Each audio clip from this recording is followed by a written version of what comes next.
Good afternoon. Can you hear me? Okay. Maybe this afternoon you want to fasten your seatbelt because we will go deeply inside the physical realm and some other issues.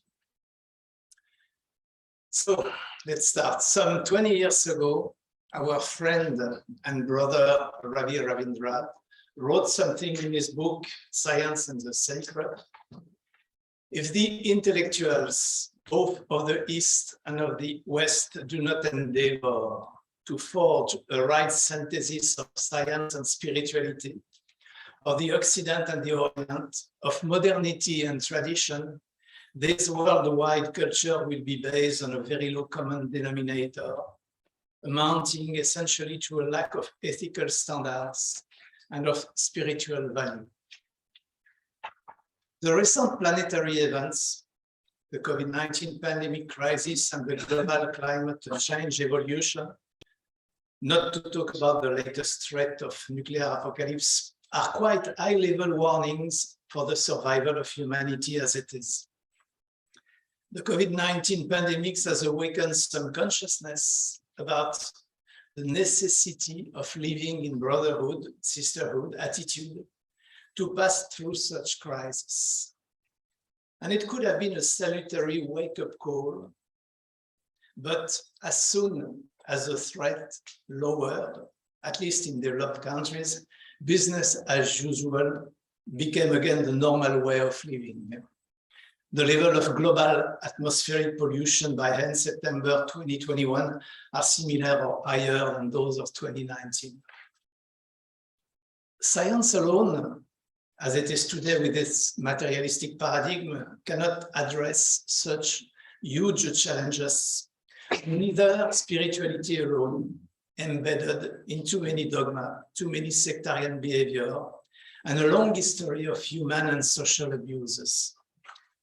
But because science has such a global impact on the social behavior of individual and society, it may be a powerful trigger for change. It will need to review its paradigms to reorient its effort and goal toward an evolution path in accordance with universal value. A synthesis of science and tradition would give humanity a powerful engine to stay on track with the evolution plan. The gap between science and tradition is still large. But because both are aiming at understanding reality, which is oneness, there must be bridges hidden in the forest. Let's explore them. First of all, let's have a look at the major factors which are playing a role in the way reality is approached on both sides. There are three conditions for a bridge. The first one is the mindset. The mindset of the actors, which is the result of all conditioning factors in our human life, like birthplace, family background, education, religion, events in life. In the Western world, education system from preschool up to university is molding personalities around the materialistic paradigm. And we've talked about that yesterday. David Lorimer, who is the editor-in-chief of the publication of the Scientific and Medical Network, wrote in the afterword of the Galileo Commission report, which I showed you yesterday, that some great scientists have been acutely aware of the importance of underlying presupposition. For example, Prince Louis de Broglie said that history shows that the advances of science has always been frustrated by the tyrannical influence of certain preconceived notions that were turned into unassailable dogma. For that reason alone, every scientist should periodically make a profound re-examination of his basic principles. Educational institutions have stopped somewhere in the development of total human being, And academia has a poor track record when it comes to helping us develop the higher aspect of our human condition as spirituality, altruism, compassion. Education has had much involvement with the material external world, but very little with the inner world of the self. The Delphic admonition we talked recently, man, know yourself, know thyself, is more than ever required. Turning inward for self-knowledge will be the basis to turn outward to serve humanity. So that was the first condition, the mindset. The second one is language, and we've already touched base on that. Today, scientists work together thanks to a more open boundaries between country and worldwide communication means allowing real-time access to information and online cooperative process. As of today, there are about 7 million scientists doing research in the world in more than 250 academic disciplines. Scientists publish an average of 1 million research papers a year. And they live in physical and virtual community with no more borders, the global village. For example, the European Laboratory for Particle Physics in France and Switzerland has on a permanent basis 8,000 researchers from 80 nationalities coming from 52 countries. The diversity of culture and traditions give a better sum of competence and experience. Most of the research are now performed under interdisciplinary and multinational approaches. And such a combined effort allows for synergy of financial and intellectual power way above what any country could afford. The publication of research papers became much more open to the general public, allowing not only scientists, but also anyone interested in science to have access to the latest discovery. There is even a website named Researcher, which surveys most of the science publication sites and provide in real time with the capability to sort throughout the various academic discipline publication. The only thing which is not provided is the time for us to go there. This is the type of best practice we may want to remember. The language is always a barrier to overcome, either by learning the other one language or use a common language. Science uses mathematics, which has the advantage to obey to a strict logic. It has the inconvenience, especially with modern science, to be almost unreachable for many people. Tradition, on their side, use very allegorical and veiled language, some of them having completely disappeared from the surface of the earth. Sacred texts have been copied and modified so many times, including on purpose, that it is very difficult to capture and understand the core teaching.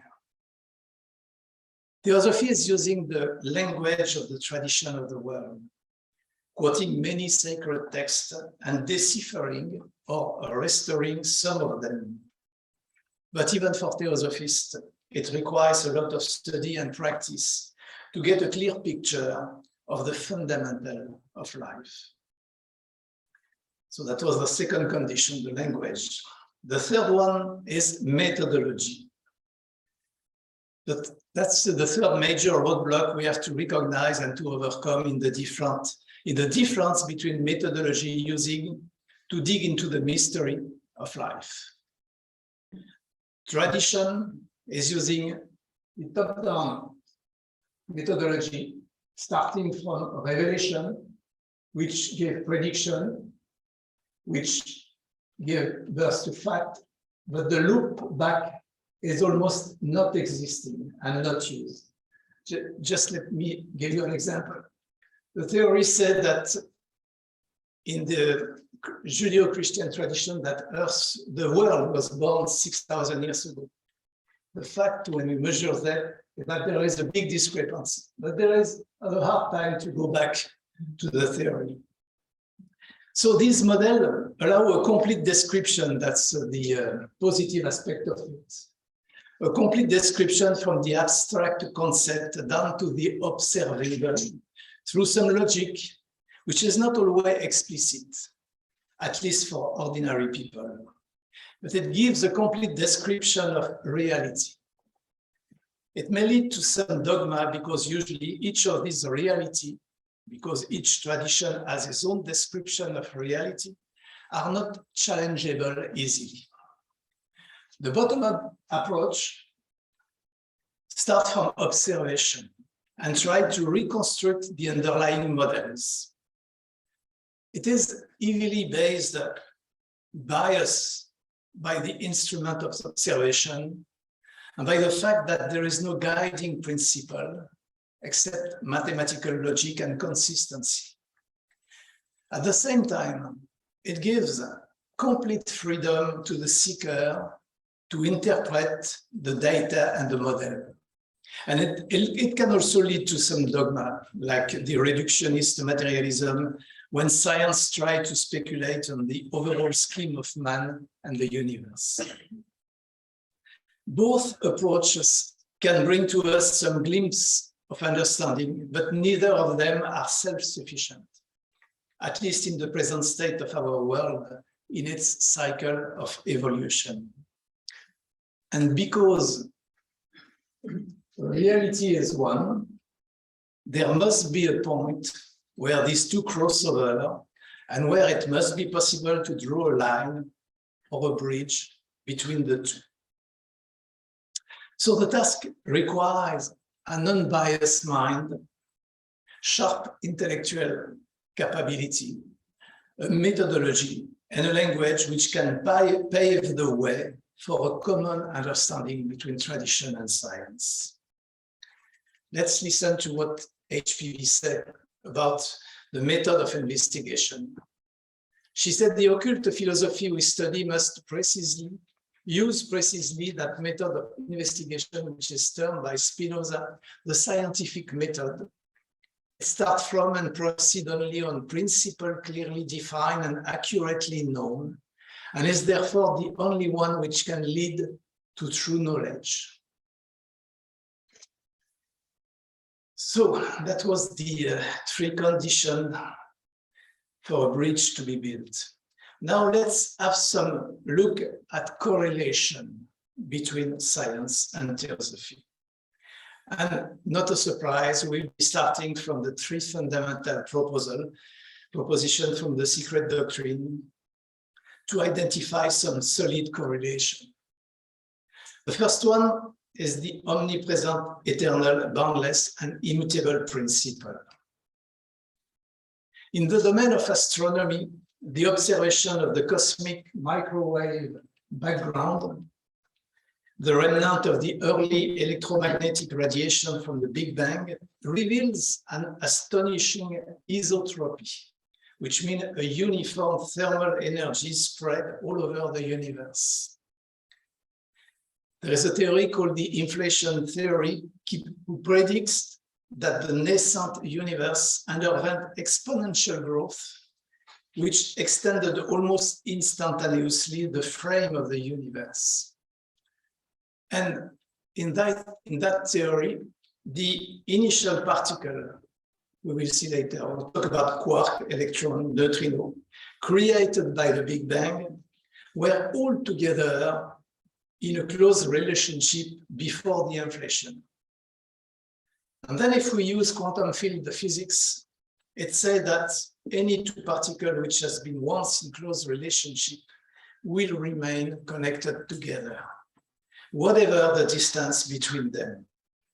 It's called entanglement. We call it oneness. All particles are entangled. And because we are made of particles, we are all interconnected. The second proposal, the same proposal, talk about the oneness, the beingness, which is symbolized in the secret doctrine under two aspects: absolute abstract space and absolute abstract motion.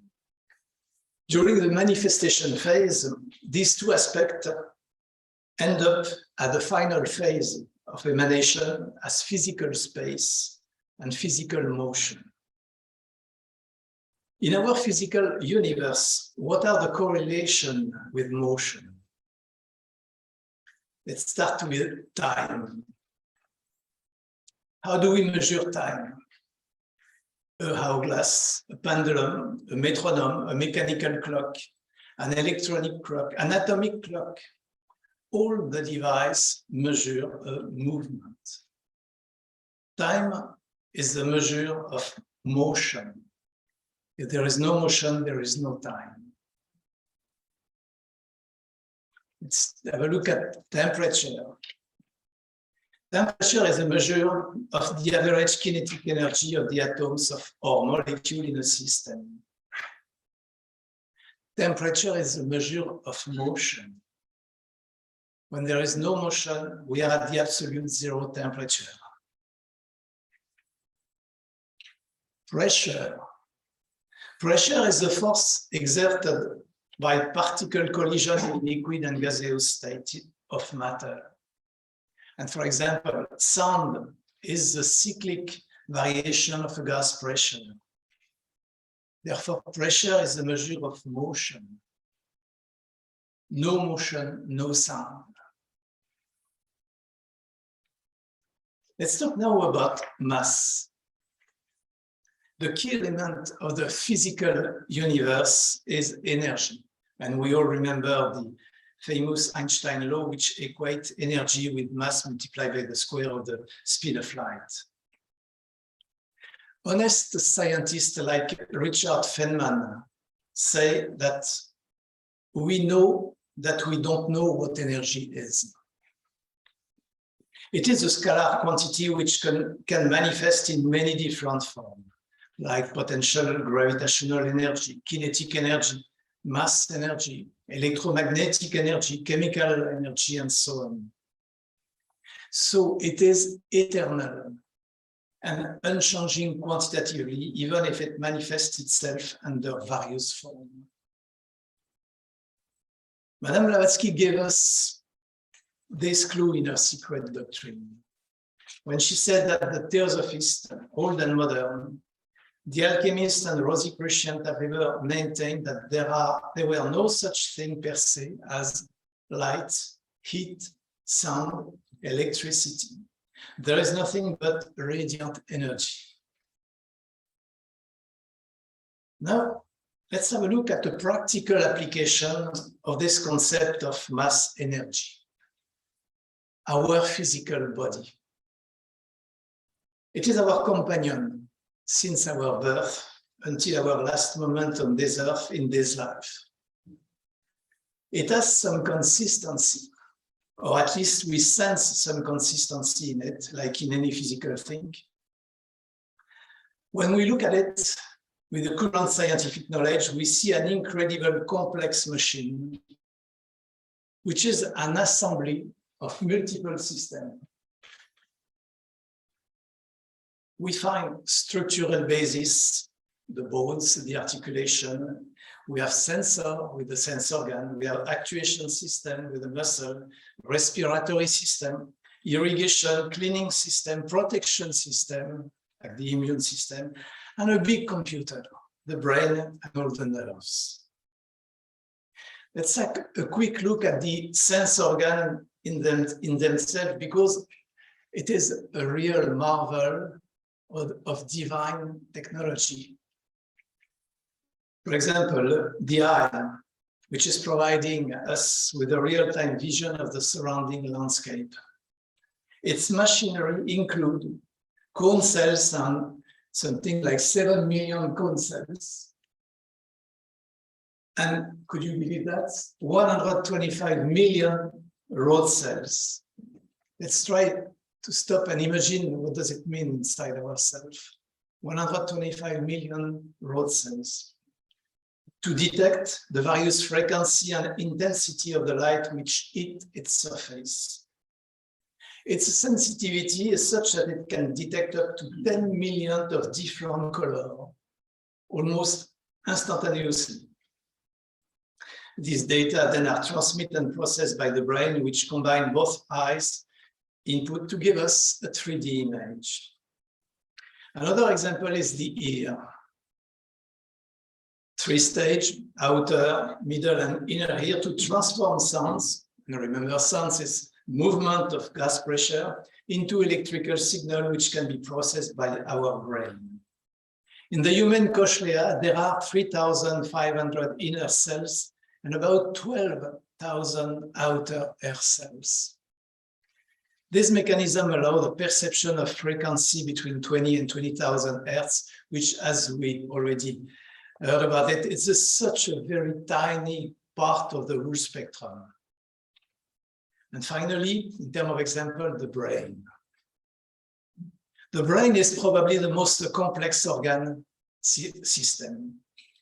Its basic cells are neurons, and there are 100 billion of them.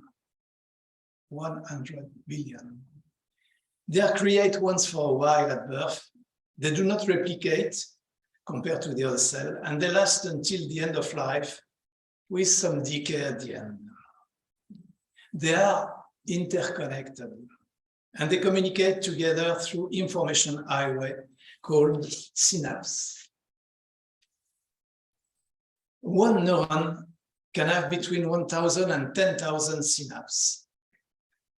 And inside each neuron, there is a scaffolding-like protein network of microtubule, which is their cytoskeleton. There is 1 billion microtubule per neuron. A research paper published in 2013 by Stuart Ameroff and Roger Penrose proposed that consciousness is located into these microtubule, which means it is resident in 100 billion of them. It does not say what is consciousness, but it says in the brain, it can be there. Going in detail in each of these systems reveals incredible capabilities like self-adaptation, auto-repairing, auto-reproduction, and so on. Our body is a magical system. No human intelligence, as far as we know, could design such a wonderful and intricate machine. The recent concept of augmented reality, transhumanism, is a human fancy. Buddhism teaches us that having a human body is rare and precious, and that we have the responsibility to take care of it and not to waste its utilization. Let's have a quick look on the physical plane. The physical plane is a plane of reality, often discarded by some tradition as heavy, dark vehicle of the sin. But it is a part of the oneness, and an important part of it, because it is a plane into which our human consciousness spends most of its active time.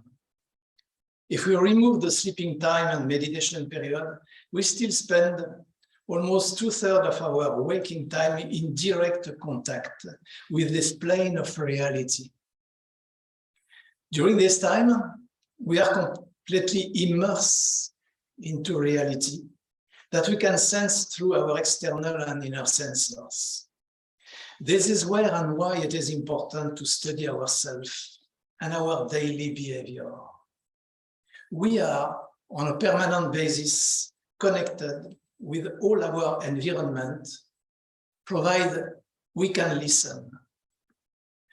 We have a direct access to any information stimulus from the world around us, provided we do not filter it as we usually do with our education, our social habits, our own tendency, which are often quite egoistic and binary.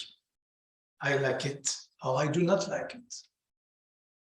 Maybe we can change this to here and now, without anything else, without any value judgment, just living a reality as it is, without any expectation or explanation. Now, as long as scientists do not know or recognize what is behind the scene of the material plan, they cannot understand how it really works. But because it is a plan of reality, not separate from it, it contains many characteristics, many clues for a better understanding of reality. We want to remember that billions of years of evolution on this earth have modeled and remodeled this material through various shapes and history. And the current state of our world, our planet, is the result of it, with which, among other realms, we continue our pilgrimage. Now let's go down inside this material plan into which the divine light is experiencing its manifestation phase. In each part of the material body, there exists a basic component, what we call individual cells. They are almost independent organisms with their own systems, and they are all interconnected. We have, roughly speaking, 100,000 billion cells in our human body. They all operate on their own, but always as a team. They are programmed, or they know how and when to die and to replicate, where they belong, what organ, what function, how to breathe, how to digest, etc., as any individual entity. And their activity are totally dedicated to the life and the evolution of a greater organism than themselves.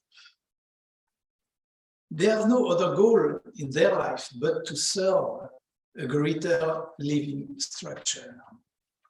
This is a perfect model for a sustaining evolution path, which has been working on Earth at least for the last 2.5 billion years, since the first sign of life was recorded.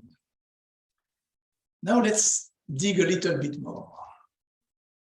In each cell, we find microsystems made of micromolecules, which are made of molecules, which are made of atoms. There are less than 100 different atom types in our solar system and in our body. These elements are also the result of billion years of the evolution of our cosmos, many of them being created during the final phase of the life of the big star, what is called the supernova explosion. Our body is made of particles which were created billions of years ago, billions of miles away. If we go further, looking down inside atom, we see more and more elementary components. We know that the atom is made of a central nucleus and surrounding electron, even if it is a simplified figure. And we know that almost all the mass of the atom is concentrated inside the nucleus. So let's explore the nucleus, because we want to understand from where our mass is coming from. Inside the nucleus, we find protons and neutrons. And we know that each of them is made of quarks. At least that's what science is telling us. 3 of them in each. This is what the standard model tells us, even if we cannot directly observe them, because the quarks obey a physical law called confinement, which forbids them to escape from their shell. There has been some experiments some 20 years ago where they were able, by collisioning atoms of gold, to create a plasma in which they were able for a very short moment of time to identify the quarks. We finally reached the maybe elementary state of matter, which is endowed with mass, the quarks. We could say that we know where mass is hiding. But there is a trick here. The mass of the three quarks in each proton or neutron accounts for less than 2% of the mass of the proton or of the neutron. Where is the mass? Where is what we call matter? In fact, it is coming from the binding energy called the sea of gluon, which bind the quarks together inside a particle, and from the kinetic energy of the quarks. In fact, most of the mass is coming not from particle, but from energy, and a moving energy. Now, from that, if we can imagine moving back from this vision at the elementary level back to the scale of our body, we realize that our physical body, is 98% pure energy in movement. The rest being point-like particle. And it is this motion, the eternal motion of energy, which create what we call mass and therefore matter. At this smallest stage of the physical matter, there is no more difference between the unit we are contemplating. Our physical world, including our body, is but a wheel of pure energy. If we were able to contemplate this atomic level, we would see, and therefore being completely convinced like St. Thomas, that we are made of pure energy, which motion is the result of the breath of the divine will. This is how far modern science can have a glimpse of reality, but because it misses the holistic vision of it, it cannot go further. It's now time to go back to the wisdom tradition. The third is the eternity of the universe and the law of periodicity for its manifestation. Eternity. The water we drink today, which is vital for any form of life as we know it on Earth, is made of one atom of oxygen and two atoms of hydrogen. The ultimate component of this atom, quarks, electrons, were created almost right at the rebirth of our universe. Since then, they have combined and recombined many times. We are drinking water, which components are 13.5 billion years old. And this is true for any physical element which make our physical world and our physical body. All particles are eternal. The only thing which is not eternal is the shape, the form which can be assembled and disassembled as needed. Nature is built around eternal building blocks, which are modeled in shape and form, relevant to each stage of the evolution by the great architects, from the mineral up to the higher realms. So that was eternity. Let's talk about periodicity. There are many cycles identified by science in nature, like the water cycle, the CO2 cycle. The model of the universe itself is now challenged. And many scientists are almost ready to reconsider the Big Bang as the only model for the genesis of the universe. We are moving from Big Bang to Big Bangs.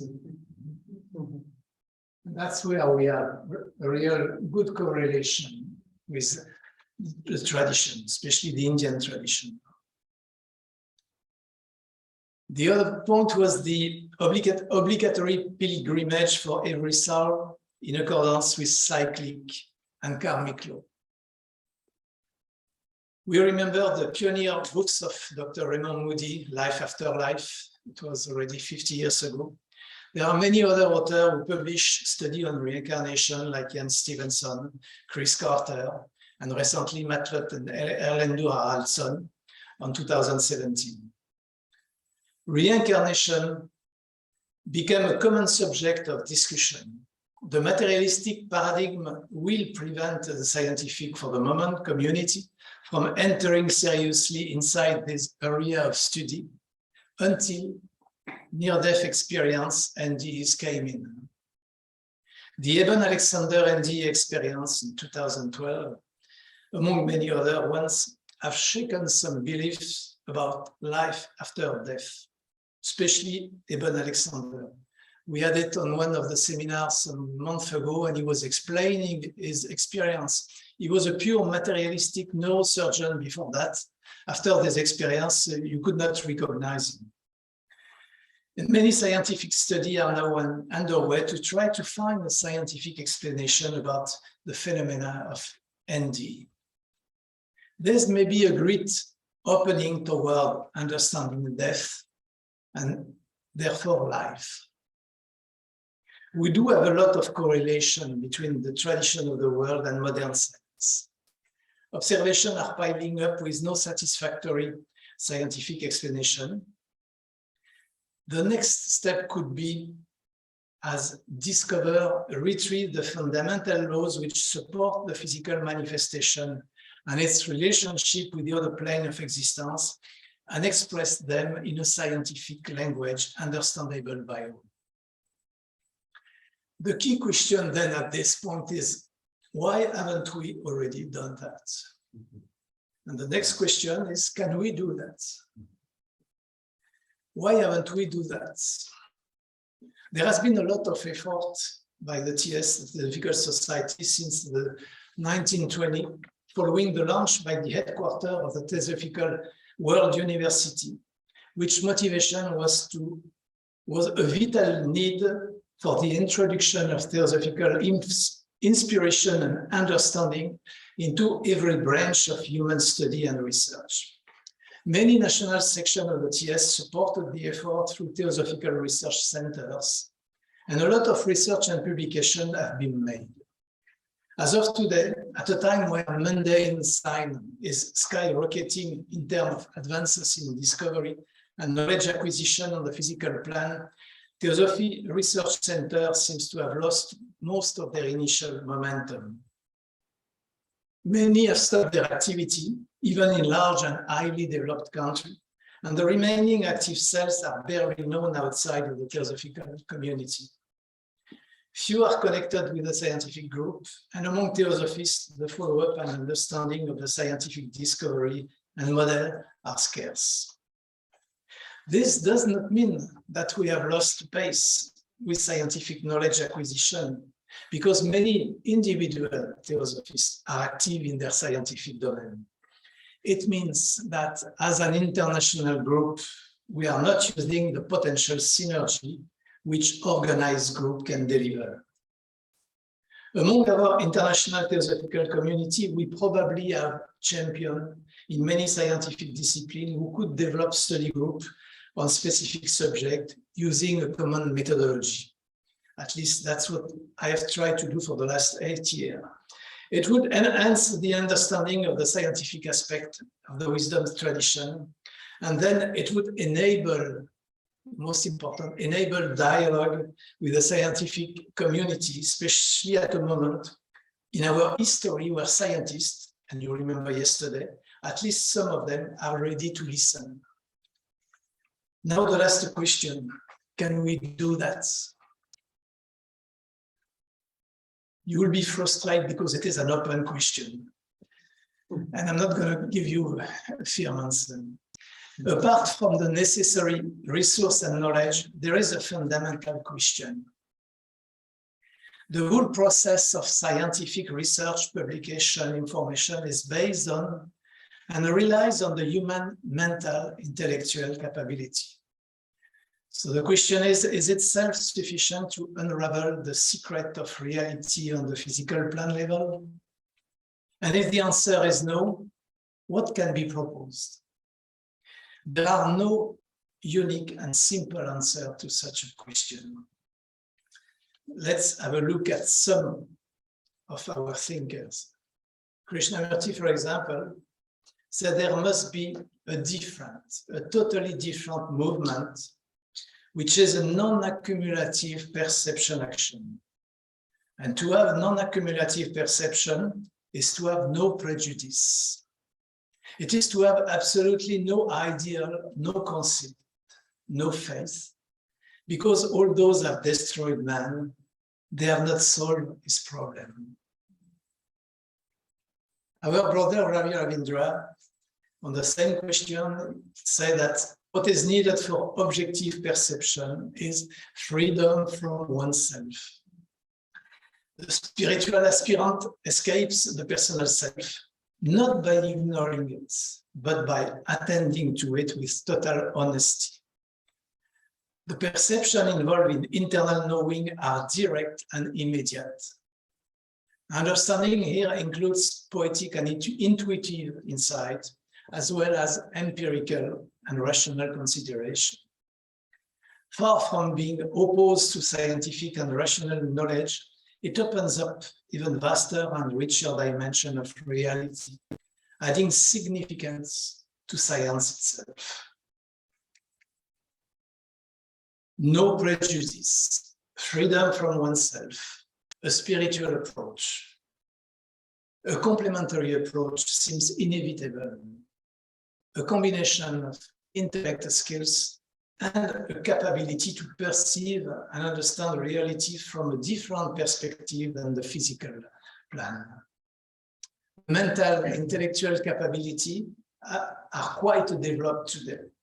So the effort is toward the self-transformation path in order to develop an extrasensory methodology of introspection, meditation, and contemplative practice, complementing sensory observation of correlate of consciousness, like neuroscientific study of the brain, psychology study of behavior, and so on. It may take some more time, but it is worth trying. As a conclusion, we may be at a cornerstone of the evolution of science with the accumulation of gaps in current scientific model, and the witnessing of numerous supernatural phenomena throughout the world. Adding to that, the awakening of a community of scientists and researchers who endeavor to challenge and overthrow the current materialistic paradigm which rule most of the research today, is a strong sign of change to come. This trend confirms the current acceleration in the evolution plan that we can sense every day. We know the atavism of humankind is a strong roadblock to any change. Therefore, it will take time and up and down turns before a new paradigm emerges. But we can be confident that the momentum is there. So let's keep our eyes open.